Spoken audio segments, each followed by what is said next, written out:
नमस्कार बच्चों, आप सभी का स्वागत है आपके अपने YouTube चैनल होम साइंस में, जिसमें आज आप सभी देखने वाले हैं सेकेंड सेमेस्टर होम साइंस की क्लास और पेपर थर्ड है आपका। ठीक, तो पेपर थर्ड है, क्लास 6 है आपका, मानव विकास एवं आकलन के तरीके। यहाँ यन होगा, ठीक, यहाँ पे कट गया है, आकलन होगा, आकलन के तरीके एवं तकनीक। ओके, तो आकलन के तरीके एवं तकनीक में मैंने बहुत ही महत्वपूर्ण सेशन को रखा है, क्योंकि आपके सीरीज़ में आपने भी देखा होगा, सीरीज़ में इसी को कितनी बार घुमाए हैं। और वैसे भी ये बहुत इंपॉर्टेंट प्रश्न बनता है आपके मानव विकास में। ठीक, एडवांस ह्यूमन डेवलपमेंट में बहुत ही इंपॉर्टेंट होता है कि व्यक्तित्व क्या है, व्यक्तित्व का अर्थ क्या है, व्यक्तित्व से आप क्या समझती हैं, ये बहुत ही इंपॉर्टेंट होता है। व्यक्तित्व की परिभाषा बताइए। तो ये प्रश्न आपके पेपर में 100% आ सकता है। ठीक, 100% बता रहे हैं, तो इसलिए इसे पूरा रिवीजन करना, जितने भी व्यक्तित्व से संबंधित प्रश्न हैं उन्हें क्लियर कर लेना, पेपर में ज़रूर देखने को मिलेगा।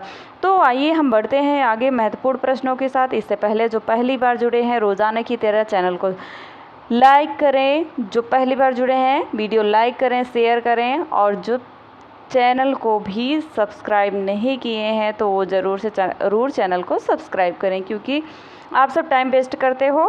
ठीक, चैनल को जल्दी से लाइक शेयर सब्सक्राइब कर लिया करो, फिर आगे बढ़ते रहा करो। ठीक, तो हम भी वेट करने लगते हैं कि आप सब लाइक करो, लाइक करते नहीं हो, ऐसा ना किया करो, लाइक ज़रूर किया करो, क्योंकि एक लाइक, एक प्यारा सा कमेंट हमें भी आप सभी के लिए मोटिवेशन देता है कि आप सबके लिए वीडियो बनाए। जैसा कि सब बच्चे काफ़ी कमेंट कर रहे थे वुमेन स्टडी, नहीं तो मेरा मन नहीं था कि ह्यूमन स्टडी पे हम इतना और रात में सर्च करते हैं, फिर उस पर टाइप करते हैं, लिखते हैं, फिर उसके बाद आप सभी के लिए वीडियो तैयार करते हैं वुमेन स्टडी की। ओके, तो इतना परिश्रम हम करते हैं, तो आप तो लाइक शेयर सब्सक्राइब कर ही सकते हो, है ना।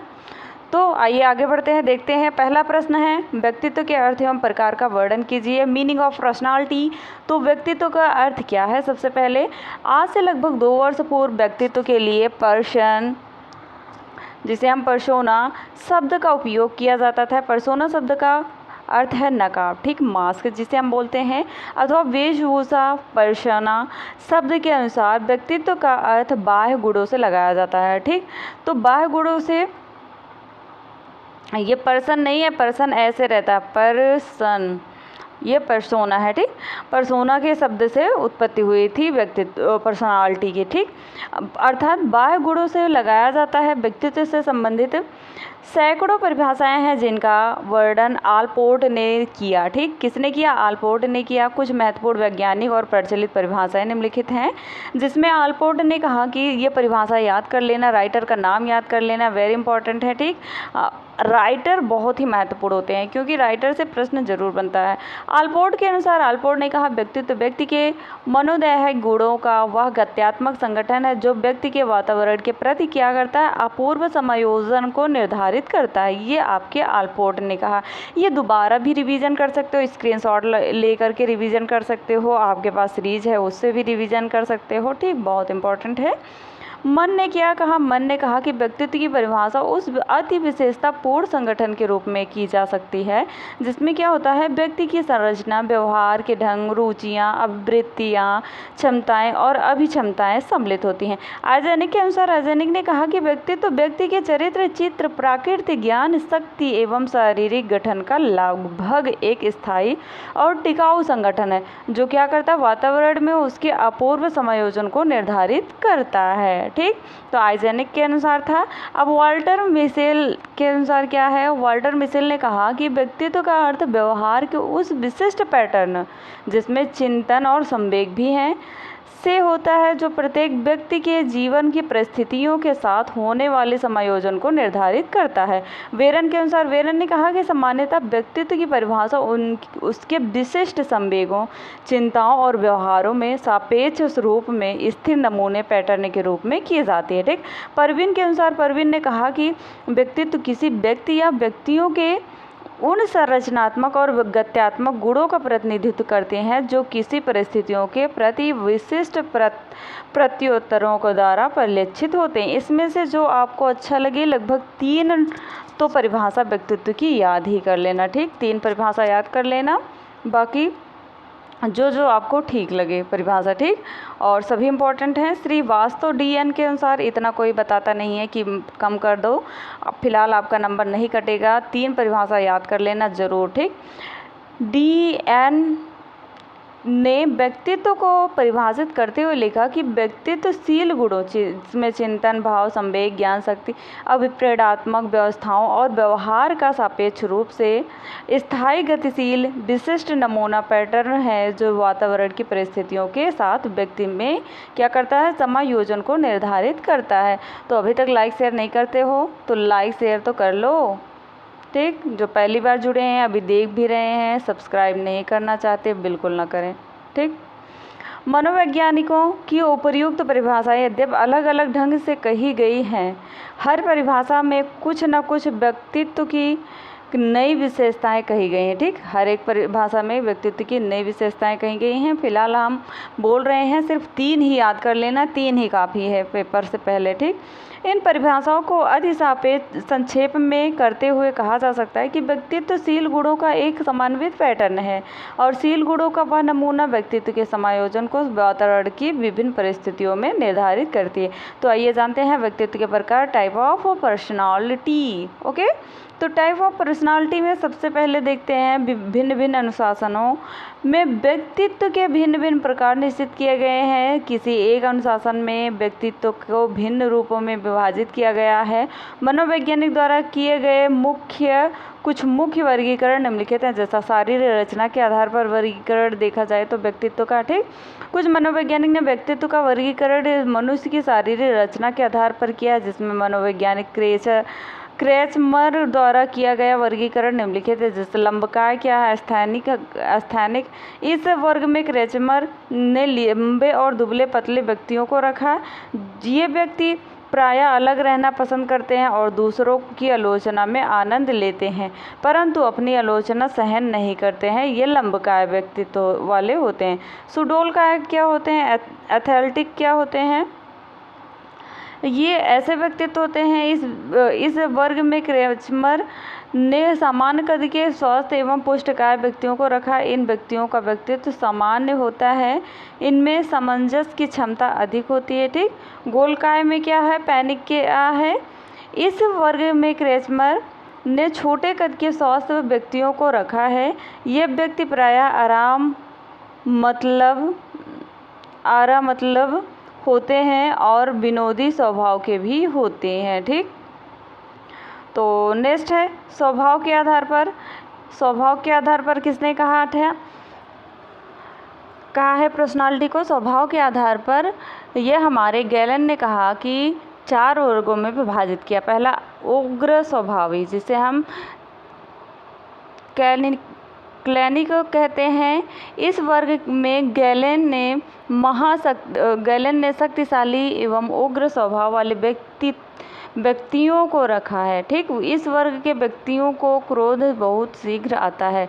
चिंताग्रस्त, जिसे हम मेलनचोली बोलते हैं। इस वर्ग में गैलन ने चिंता से ग्रस्त रहने वाले व्यक्तियों को रखा। इस वर्ग के व्यक्ति प्रायः उदास रहते हैं और बड़े दब्बू एवं निराशावादी होते हैं। निरुत्साही, जिसे हम फेलिग्मेटिक कहते हैं। इस वर्ग में गैलन ने कहा कि उत्साहहीन व्यक्तियों को रखा जाता है। इस वर्ग के व्यक्ति प्रायः शांत, प्रिय और आलसी भी होते हैं। उत्साही, जिसे हम संज्ञान बोलते हैं।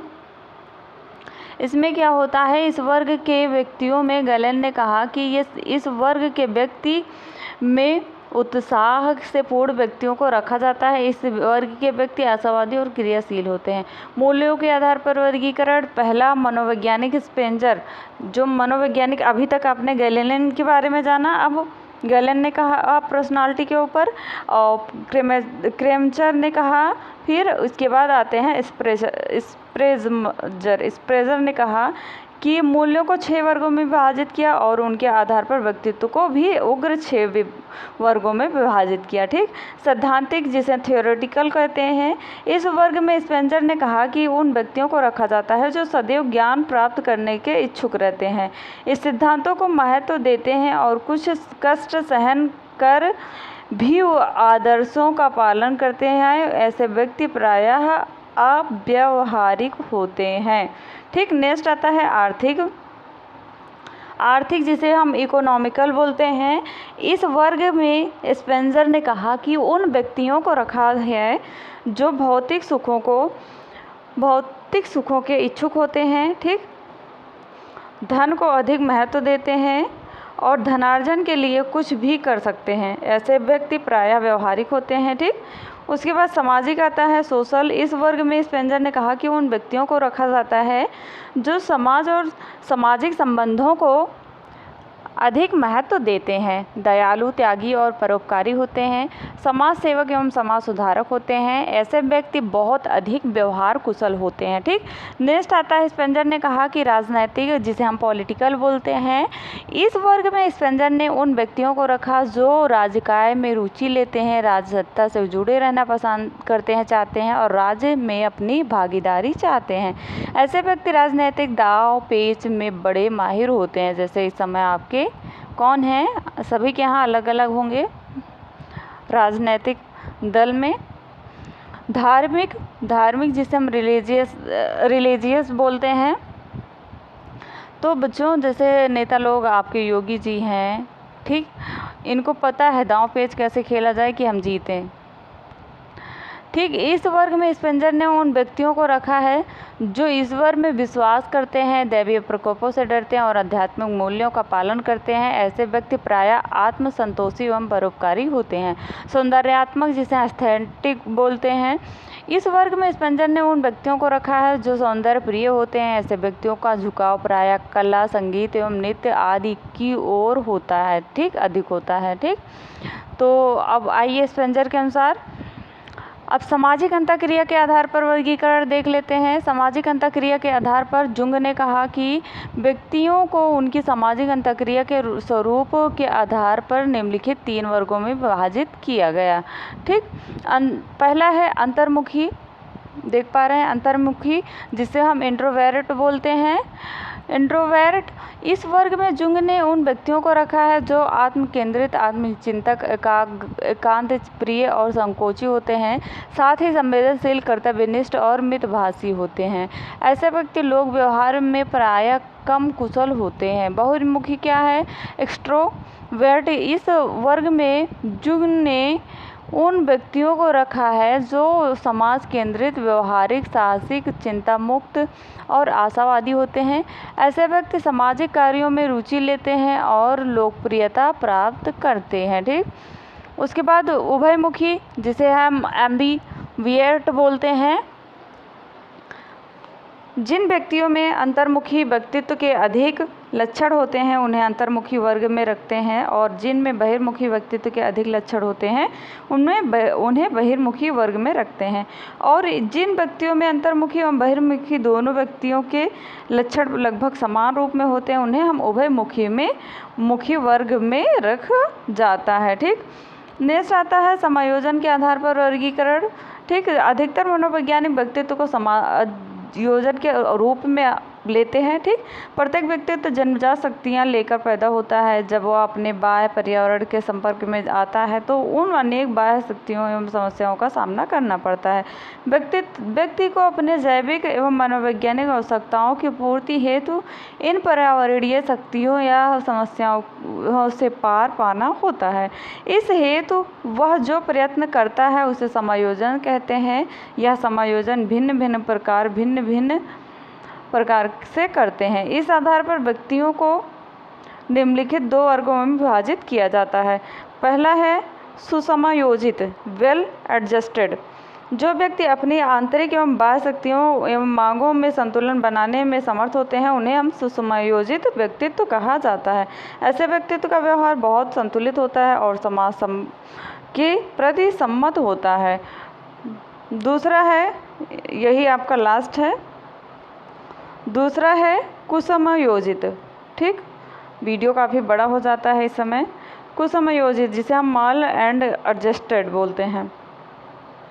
जो व्यक्ति अपनी आंतरिक एवं बाह्य शक्तियों एवं मांगों में संतुलन नहीं बना पाता है, इधर या उधर झुक जाते हैं या किसी अन्य ओर झुक जाते हैं, उन्हें कुसमयोजित व्यक्तित्व कहा जाता है। ऐसे व्यक्तियों का व्यवहार बड़ा असंतुलित होता है और प्रासमाजिक होता है। तो आई होप आपने बहुत अच्छा समझा।